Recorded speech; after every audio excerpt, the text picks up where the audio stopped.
The official story of the Afghan war is a sanitized fiction. We're told the CIA swooped in after the Soviet tanks rolled across the border. But declassified documents tell a colder, harder truth. July 3, 1979, 6 months before a single Soviet boot hit the ground, President Jimmy Carter signed a secret directive. The first covert domino was pushed right there. And the objective? It wasn't to save Afghanistan. It was a trap, a calculated geopolitical snare. Memos from 1979 lay out the grim blueprint. Draw a rival empire into the unforgiving mountains, bleed them dry, and give the Soviet Union its very own Vietnam. They didn't want a quick resolution, they wanted a quagmire. Then there's the bitter irony. The man who received the lion's share of American funding to spring that trap? Gulbuddin Hekmatyar. Decades later, he would shelter Osama bin Laden. The very networks we built, funded, and armed would eventually be turned around to hunt American troops. Today, we're doing an autopsy on a disaster. We are tracing the true cost of Operation Cyclone. We're going to track the bloody, unbroken line from 1979 all the way to the global war on terror. I'm going to walk you through the money, the weapons, and the unvarnished reality of the blowback. Section 1. Setting the Afghan Trap. Listen to this. This is President Carter's National Security Advisor, Zbigniew Brzezinski, speaking in 1998. He said, "We didn't push the Russians to intervene, but we knowingly increased the probability that they would." The day the Soviets actually invaded, Brzezinski wrote to Carter. His message? We now have the opportunity of giving the USSR its Vietnam War. Look at the sheer scale of that contrast. On one side, you have the official public story. CIA aid begins in 1980, a reactionary defense to a Soviet invasion. But the classified reality? The reality is July 3, 1979. The trap was baited and set long before the first Russian helicopter crossed the Hindu Kush. This declassified 1980 Congressional Research Service brief lays it bare. American policymakers saw the invasion as a strategic opening.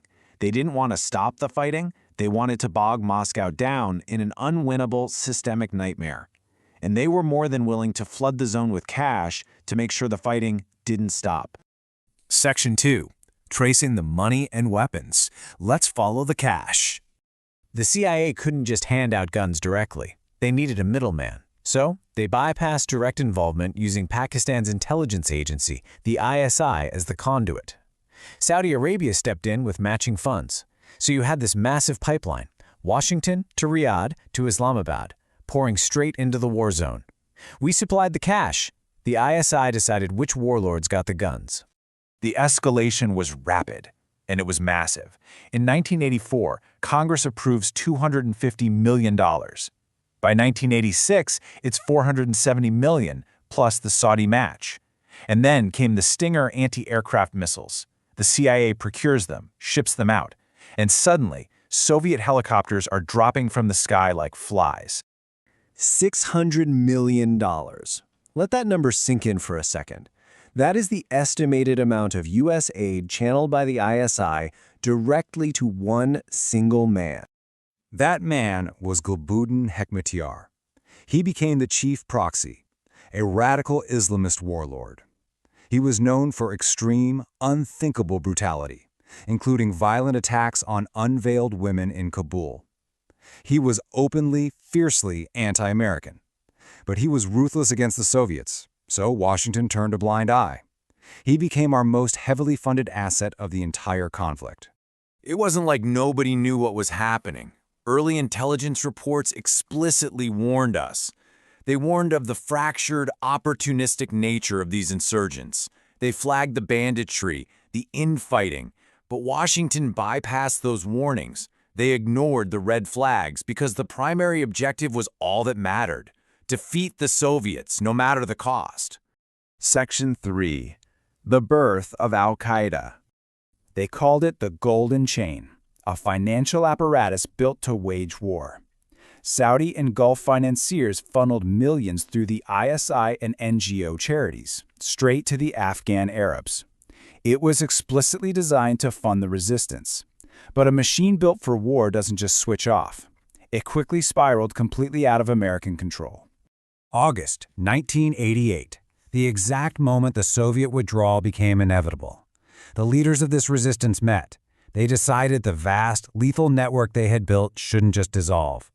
A man named Osama bin Laden emerged as the clear leader of this new foundation, Al-Qaeda. The US-backed network had just mutated into a global terror entity.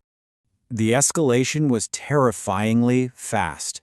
Training camps were suddenly vetting thousands of hardened fighters. A global terror consortium formed in Sudan. They even set up a branch called Al-Qifa, recruiting directly out of Brooklyn, New York.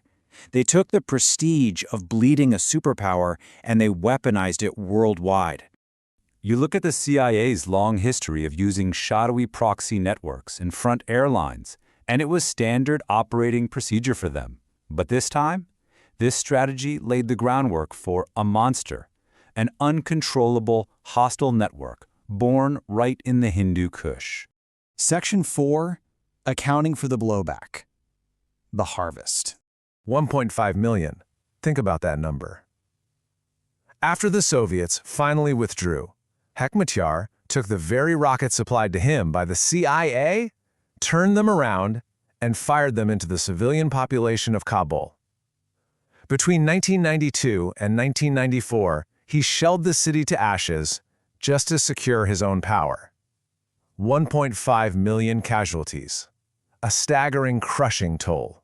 It triggered a catastrophic chain reaction. 1992, Hekmatyar's forces devastate Kabul. 1996, the Taliban seizes power in the bleeding vacuum left behind. 2001, the 9/11 attacks are orchestrated by Al-Qaeda from Afghan soil. And by 2002, the CIA is flying Predator drones over Afghanistan, trying to assassinate their own former primary proxy, Gulbuddin Hekmatyar. Late 2001, CIA operatives returned to the exact same mountain ridges they had flooded with money and guns 20 years earlier. Only this time, they weren't fighting Soviets. They were hunting Osama bin Laden.